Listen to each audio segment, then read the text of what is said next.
Welcome to my YouTube channel గంజి అమరేందర్. ఈ వీడియోలో సిద్ధాంతం 8.7 మరియు సిద్ధాంతం 8.8ల గురించి వివరించుకుందాం. సిద్ధాంతం 8.8 అంటే పైథాగరస్ సిద్ధాంతం. దాన్నే మనం బౌద్ధాయన సిద్ధాంతము అంటాం. ముందుగా సిద్ధాంతం 8.7ని చూద్దాం. ఏంటి? ఒక లంబకోణ త్రిభుజములో లంబకోణము కలిగిన శీర్షము నుండి కర్ణానికి లంబము గీసిన ఆ లంబానికి ఇరువైపుల ఏర్పడిన త్రిభుజాలు ఇచ్చిన త్రిభుజానికి స్వరూపాలు మరియు అవి ఒకదానికొకటి కూడా స్వరూపాలు. అంటే లంబకోణ త్రిభుజములో త్రిభుజం ఏబిసి అనేది లంబకోణ త్రిభుజము. లంబకోణం ఎక్కడుంది? బి అనే శీర్షం వద్ద. ఇక్కడి నుంచి దీని కర్ణము ఏసీ కదా, అంటే లంబ కోణానికి ఎదురుగా ఉన్న భుజాన్ని ఏమంటాం? కర్ణము అంటాం. అంటే లంబకోణము నుంచి కర్ణము ఏసీకి గీసిన లంబము బీడి ఏమైతుంది? గీసిన లంబం బీడి. అయితే ఈ బీడీకి ఇరువైపుల ఏర్పడిన ఈ త్రిభుజాలు ఉన్నాయా? ఏబిడి అనే త్రిభుజము, బిడిసి అనే త్రిభుజాలు ఇచ్చిన త్రిభుజానికి, అంటే ఇచ్చిన త్రిభుజం అంటే ఏంటి? ఏబిసికి స్వరూపాలు అని నిరూపించాలి. మరియు ఇంకా అవి ఒకదానికొకటి, అంటే మన త్రిభుజం ఏడిబి సిమిలర్ టు త్రిభుజం బిడిసి అని మనం నిరూపించాలి. కాబట్టి మనం ముందుగా ఏంటి ఇచ్చిన ఈ సిద్ధాంతానికి తగిన పటాన్ని డ్రా చేసుకున్నాము. ఇప్పుడు ఇచ్చిన సమాచారాన్ని రాసుకుందాం. ఏమి ఇవ్వడం? లంబకోణ త్రిభుజములో, అంటే ఏంటి లంబకోణ త్రిభుజం? త్రిభుజం ఏబిసి, అంటే త్రిభుజం ఏబిసి లంబకోణ త్రిభుజములో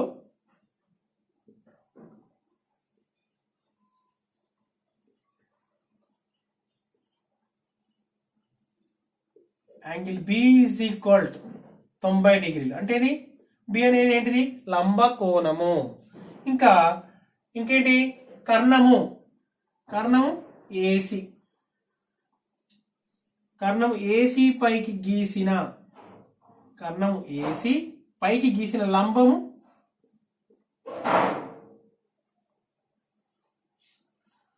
లంబము ఏంటి? బీడి. అంటే ఏంటి? బీడి పర్పెండిక్యులర్ టు ఏసి. అయితే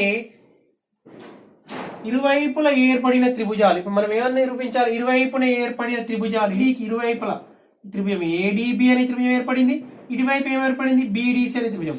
ఇరువైపులు ఏర్పడిన త్రిభుజాలు ఇచ్చిన త్రిభుజం, అంటే త్రిభుజం ఏబిసికి స్వరూపాలని నిరూపించాలి. మనం ఏం నిరూపించాలంటే త్రిభుజం ఏడిబి సిమిలర్ టు త్రిభుజం ఏడిబి సిమిలర్ టు త్రిభుజం ఏబిసి. ఇంకా మరియు ఇంకేం నిరూపించాలి? త్రిభుజం బిడిసి సిమిలర్ టు త్రిభుజం ఏబిసి అని చూపాలి. తర్వాత ఏమైతుంది?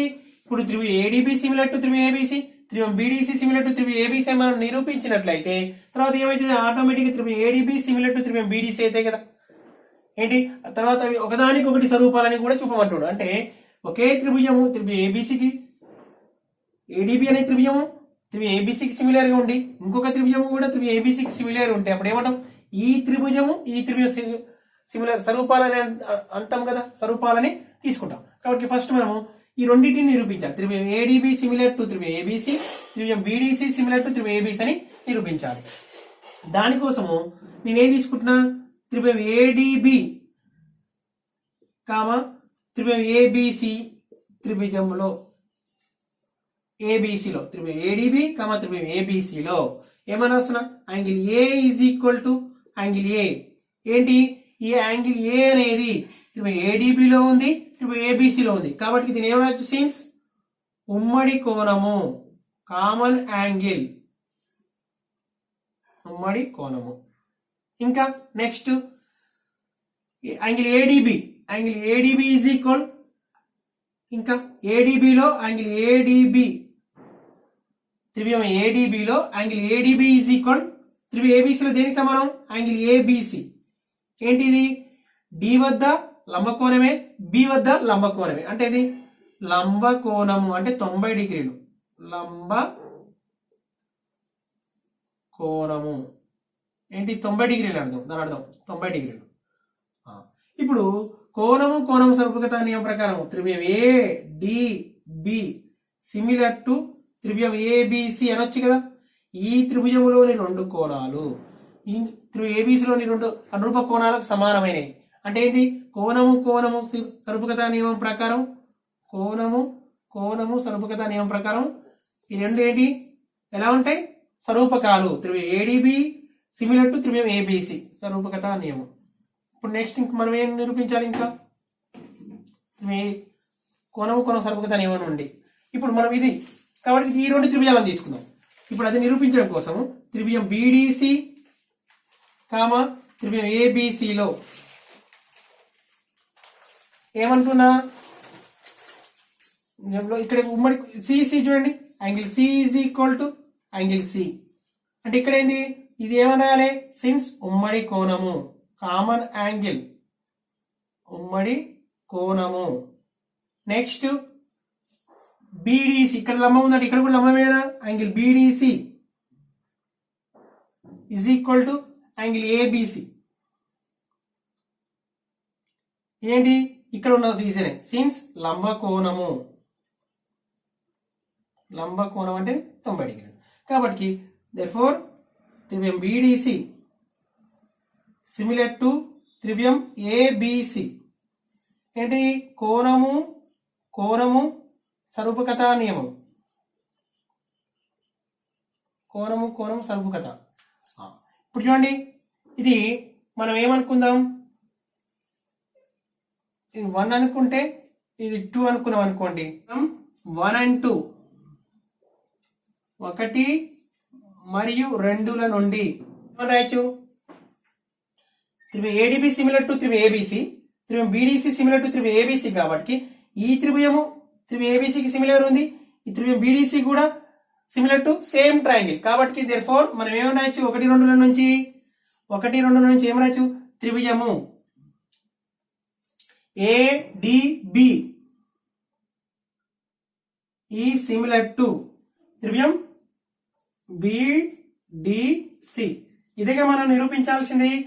ఒకవైపు ఏర్పడిన త్రిభుజం ఏమో త్రిభుజం ఏడిబి సిమిలర్ టు త్రిభుజం ఏబిసి అయింది, ఇంకొక వైపు ఏర్పడిన త్రిభుజం ఏంది బిడిసి సిమిలర్ టు త్రిభుజం ఏబిసి అయింది. ఇక చూడండి త్రిభుజం బిడిసి సిమిలర్ టు త్రిభుజం ఏబిసి అయింది, త్రిభుజం ఏడిబి సిమిలర్ టు త్రిభుజం ఏబిసి అయింది. ఈ 1 మరియు 2ల నుంచి ఏమని రాయొచ్చు త్రిభుజం ఏడిబి సిమిలర్ టు త్రిభుజం బిడిసి అని రాయవచ్చును. ఇప్పుడు పైథాగరస్ సిద్ధాంతం, దీన్ని బౌద్ధయన సిద్ధాంతం అంటాము. దీన్ని సిద్ధాంతం 8.8గా ఇవ్వడం జరిగింది. ఏంటి ఒక లంబకోణ త్రిభుజములో కర్ణము పొడవు యొక్క వర్గము మిగిలిన 2 భుజాల పొడవుల వర్గాల మొత్తానికి సమానము. లంబకోణ త్రిభుజములో అంటే లంబకోణం ఎక్కడైతే ఉంటుందో త్రిభుజంలో ఏ శీర్షం వద్ద అయితే ఉంటుందో ఆ శీర్షానికి ఎదురుగా ఉన్న భుజాన్ని కర్ణం అంటాం. అంటే కర్ణము మీది యొక్క వర్గము అంటే కర్ణం పొడవు ఎంతైతే ఉందో దీని యొక్క వర్గం అనేది మిగిలిన 2 భుజాల పొడవుల వర్గాల మొత్తానికి సమానము అని మనం నిరూపించాలి. అంటే మనము ఏంటి దత్తాంశం ఏంటిది రాసుకుందాం. దత్తాంశము ఇది నిరూపించడానికి ముందు అంటే లంబకోణ త్రిభుజము ఏబిసిలో లంబకోణ త్రిభుజము ఏబిసిలో ఏమనొచ్చు లంబకోణం ఏంటి యాంగిల్ బి. లంబకోణం బి అనేది 90 డిగ్రీలు. కర్ణం ఏంది కర్ణము ఏసి. ఓకేనా. ఇప్పుడు ఇది దత్తాంశము. ఇప్పుడు ఏంటి నెక్స్ట్ సారాంశము. మనం ఏం నిరూపించాల్సినది రాసుకుందాం. ఫస్ట్ అంటే కర్ణము పొడవు యొక్క వర్గము. కర్ణము ఈ త్రిభుజం ఏబిసి కాబట్టి కర్ణం ఇక్కడ ఏసీ అవుతుంది. కర్ణము పొడవు యొక్క వర్గం అంటే ఏసీ స్క్వేర్ మిగిలిన 2 భుజాలు అంటే ఒకటి ఏబి ఇంకొక భుజము బీసీ వీటి యొక్క వర్గాల మొత్తానికి సమానం. అంటే ఏబి స్క్వేర్ భుజం ప్లస్ బీసీ స్క్వేర్. ఇది మనం నిరూపించాలి. దీన్ని మనం నిరూపించాలి. మరి ఇది నిరూపించడం కోసము నేను ఏం తీసుకున్నాను, బీడీ పర్పెండిక్యులర్ టు ఏసీ అంటే ఈ లంబకోణం నుంచి కర్ణం మీదికి ఒక లంబాన్ని తీసుకున్నాను. అది నిర్మాణము. నిర్మాణం ఏంటి, BD perpendicular to AC. BD perpendicular to AC. BD అనేది ఏసీకి లంబంగా ఉండే విధంగా మనం తీసుకోవడం జరిగింది.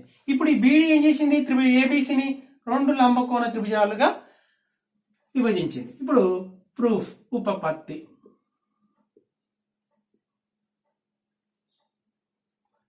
ఉపపత్తి. ఇప్పుడు త్రిభుజం ఏడిబి చూడండి, త్రిభుజం ఏడిబి కామా త్రిభుజం ఏబిసి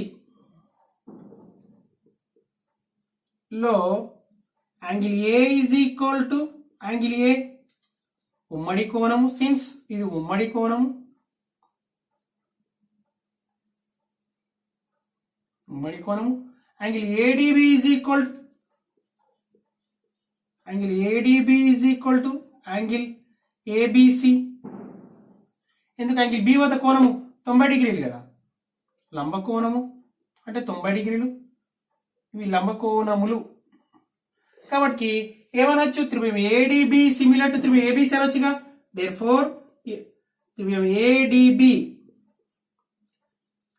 ఏడిబి సిమిలర్ టు త్రిభుజం ఏబిసి.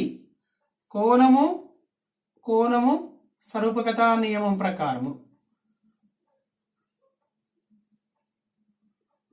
ప్రకారము ఇవి అన్నాము. మరి త్రిభుజం ఏడిబి సిమిలర్ టు త్రిభుజం ఏబిసి అయితే ఈ 2 త్రిభుజాలు స్వరూపాలు అయినట్లయితే మనం ఏమని రాసుకోవచ్చు, అనురూప భుజాల నిష్పత్తి సమానం కదా.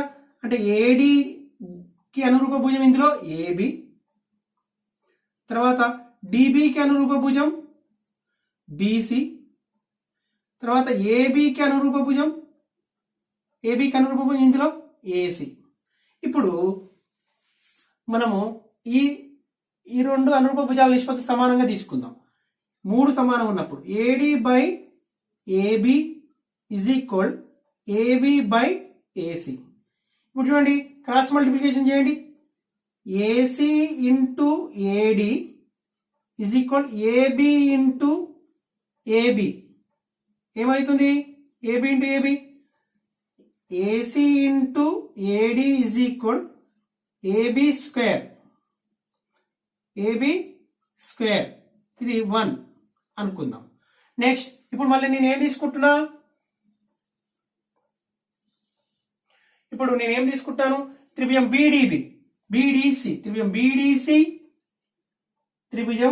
బీడిసి కామా త్రిభుజం ఏబిసిలో ఈ 2 త్రిభుజాలను తీసుకుంటున్నా. లో angle C is equal to angle C. ఎందుకు, ఉమ్మడి కోణము, కామన్ యాంగిల్.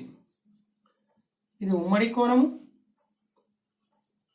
ఇంకా తర్వాత యాంగిల్ బీడిసి ఈజ్ ఈక్వల్, అటువైపు కూడా లంబమే కదా, angle BDC is equal angle ABC. లంబకోణం 90 డిగ్రీలు. ఇక్కడ ఏం రాష్ట్రం, లంబకోణములు అవి కాబట్టి సమానం, లంబకోణములు. కాబట్టి ఏమని రాయొచ్చు, త్రిభుజం బీడిసిలోని 2 కోణాలు త్రిభుజం ఏబిసిలోని 2 అనురూప కోణాలకు సమానమైన అన్నట్లయితే కోణం స్వరూపకత నియమం ప్రకారం ఏమని రాయొచ్చు, త్రిభుజము బీడిసి ఈ సిమిలర్ టు త్రిభుజం ఏబిసి. ఎందుకు, కోణము స్వరూపకత నియమం ప్రకారం.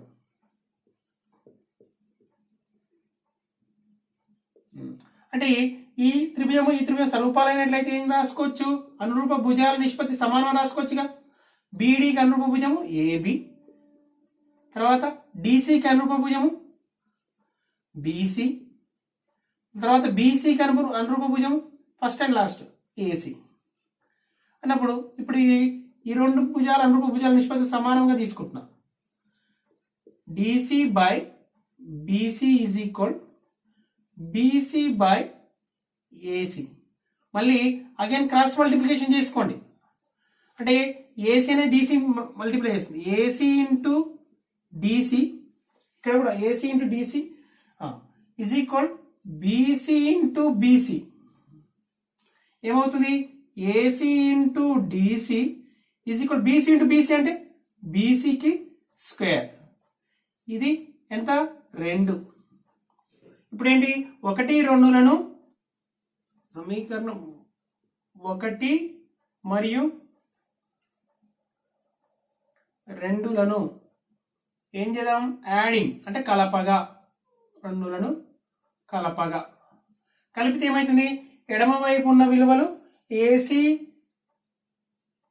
ఇంటూ ఏడి 1 చూద్దాం. 1 ఇంప్లాయిస్ 1 ఏంటి? AC into AD is equal to AB square.